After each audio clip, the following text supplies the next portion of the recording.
ഉദ്ഘാടനത്തിനായി കുട്ടികളുടെ പ്രധാനമന്ത്രിയായ നദീം ഇഹ്സാനെ ക്ഷണിക്കുന്നു.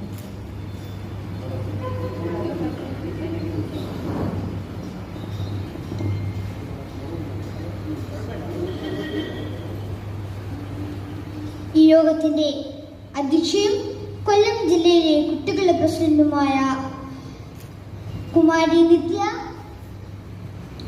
കുട്ടികൾ സ്പീക്കർ മാസ്റ്റർ സോജു, സംസ്ഥാന ഫിഷറീസ് വകുപ്പ് മന്ത്രി ശ്രീമതി മെസ്കുട്ടിയമ്മ അവർ, ശിശുക്ഷേമ സമിതിയുടെ പ്രസിഡന്റും സെക്രട്ടറിയും അടക്കമുള്ള ഭാരവാഹികൾ, വേദിയിലും സദസ്സിലും ഇരിക്കുന്ന ബഹുമാന്യരെ, എന്റെ പ്രിയ കൂട്ടുകാരെ, എല്ലാവർക്കും വിനീതമായ നമസ്കാരം. ഇന്ന് ശിശുദിനം.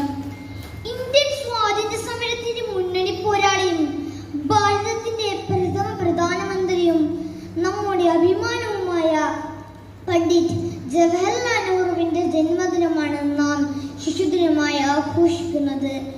ഇന്നത്തെ കുട്ടികളാണ് നാളത്തെ പൗരന്മാർ, നാടിനെ പുരോഗതിയിലേക്ക് നയിക്കേണ്ടവർ, നാടിന് വേരും തണലുമാകേണ്ടവർ. ഇതെല്ലാം തിരിച്ചറിഞ്ഞൊരു നേതാവാണ് പണ്ഡിറ്റ് ജവഹർലാൽ നെഹ്റു. അതുകൊണ്ടാണ് അദ്ദേഹം ലോകമെമ്പാടുമുള്ള കുട്ടികളെ നെഞ്ചോട് ചേർത്ത് പിടിച്ചത്. അദ്ദേഹം കുട്ടികളോടുള്ള സ്നേഹത്തിന്റെ സൂചനയായി അദ്ദേഹം എപ്പോഴും തന്റെ കോട്ടിന് റോസാപ്പൂ വയ്ക്കുമായിരുന്നു. എന്താണ് കുട്ടികളെ നാം നെഹ്റുവിൽ നിന്ന് ഉൾക്കൊള്ളേണ്ടത്?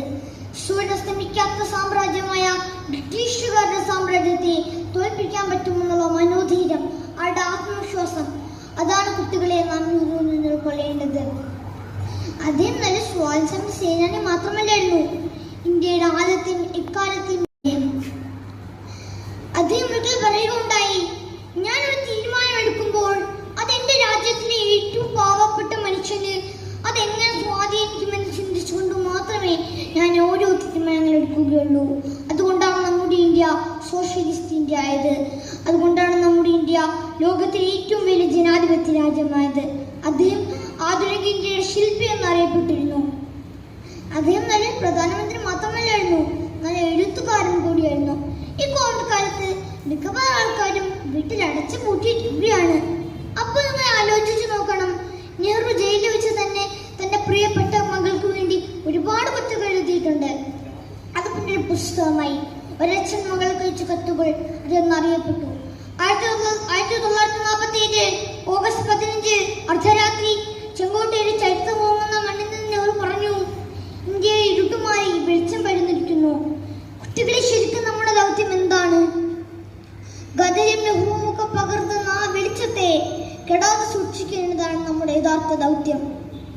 ഗാന്ധിജിയും നെഹ്റുവും ഒക്കെ പകർത്തുന്ന വെളിച്ചത്തെ, യഥാർത്ഥ വെളിച്ചം എന്ന് പറയുന്നത്, ഏറ്റവും പ്രാധാന്യപ്പെട്ട വെളിച്ചം എന്ന് പറയുന്നത് ജനാധിപത്യമാണ്.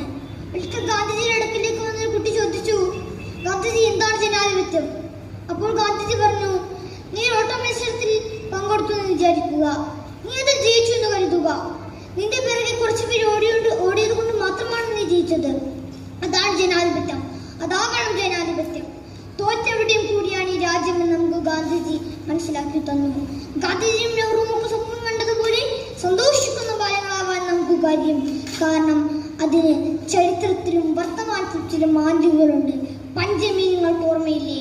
ദളിതർക്ക് വിദ്യാഭ്യാസം നിഷേധിച്ചപ്പോൾ മഹാത്മായും കാടിയോട് കൈ പിടിച്ചുകൊണ്ട് ഉരുട്ടമ്പലം സ്കൂളിന്റെ വരാന്തിലേക്ക് നടന്നു കയറിയ ആ പെൺകുട്ടി, തന്റെ തുച്ഛനോട്ടം കൊണ്ട് ലോകനേതാക്കളെ ട്രംപിനെ പുട്ടിനെ വരെ വെറുപ്പിച്ച ഗ്രേറ്റ തുൻബെർഗ് എന്ന സ്വീഡിഷ് പരിസ്ഥിതി പ്രവർത്തക.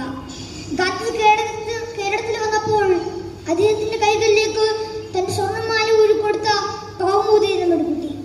ഇവരെല്ലാം നമുക്ക് മാതൃകയും പ്രചോദനവുമാണ്. ഈ മാതൃകയും പ്രചോദനവും ഉൾക്കൊണ്ടുകൊണ്ട് ഒരു നല്ല നാളേക്ക് വേണ്ടി പ്രവർത്തിക്കുവാൻ ആഹ്വാനം ചെയ്തുകൊണ്ട് ഈ കുട്ടികൾ സമ്മേളനം ഉദ്ഘാടനം ചെയ്തുവെന്ന് അറിയിപ്പിച്ചുകൊണ്ട് എന്റെ വാക്കുകൾ നിർത്തുന്നു. നന്ദി, നമസ്കാരം.